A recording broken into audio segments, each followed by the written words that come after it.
छगन भुजबळ यांनी भूमिका घेतलेली आहे की वेळ पडल्यास मला पक्षातून बाहेर काढा, पण मी माझा लढा सुरूच ठेवेल, कारण की कुठेतरी त्यांचा पक्षातूनही त्यांना विरोध होऊ लागलेला आहे.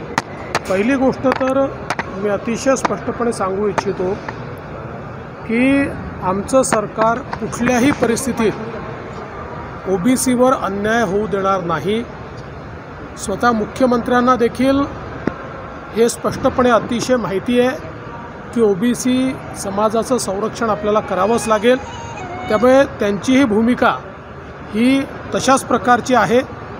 आणि मी अगदी स्पष्टपणे सांगू इच्छितो की जोपर्यंत भारतीय जनता पार्टी सरकारमध्ये आहे तोपर्यंत काहीही झालं तरी आम्ही ओबीसीवर अन्याय होऊ देणार नाही. उद्या जर अशी वेळ आली की आम्हाला ओबीसीला संरक्षण देता येत नाही, मी स्वतः जाऊन माझ्या वरिष्ठांशी बोलेल. पण काही झालं तरी ओबीसींना या ठिकाणी त्यांच्यावर अन्याय होणार नाही, ही भारतीय जनता पक्षाची आमची भूमिका आहे. आणि भुजबळ साहेबांना देखील माझं सांगणं आहे, मी त्यांच्याशी स्वतः चर्चा करणार आहे. जे काही त्यांचे आक्षेप असतील त्यांनी निश्चित सांगावे. जर कुठेही अन्याय होत असेल ओबीसीवर तर आपण निश्चितपणे त्याच्यामध्ये परिवर्तन करू, बदल करू. त्याच्यात आवश्यक त्या प्रकारे ज्या काही सुधारणा करायच्या आहेत त्या आपण करू. ओबीसीवर अन्याय होऊ देणार नाही. प्रायमा फेसी आमचं मत अगदी स्पष्ट आहे आणि मुख्यमंत्र्यांचंही मत आहे की आत्ता जो काही घेतलेला निर्णय आहे तो कुठलाही सरसकट घेतलेला निर्णय नाही आहे. ज्यांच्या एंट्रीज आहेत त्यांना सरळ त्यांनी कसं मिळेल सर्टिफिकेट, एवढाच हा निर्णय आहे.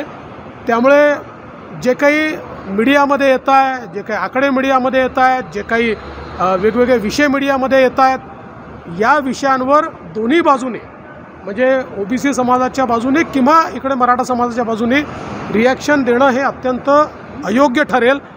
माझं मत अतिशय स्पष्ट आहे. सरकारची भूमिका बॅलन्स्ड आहे. सरकार कुठल्याही परिस्थितीत ओबीसी समाजावर अन्याय होऊ देणार नाही.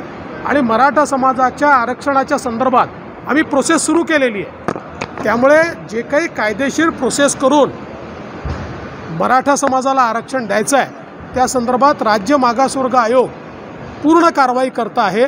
अशा परिस्थितीमध्ये यावर मला असं वाटतं की सगळ्यांनीच संयम बाळगला पाहिजे.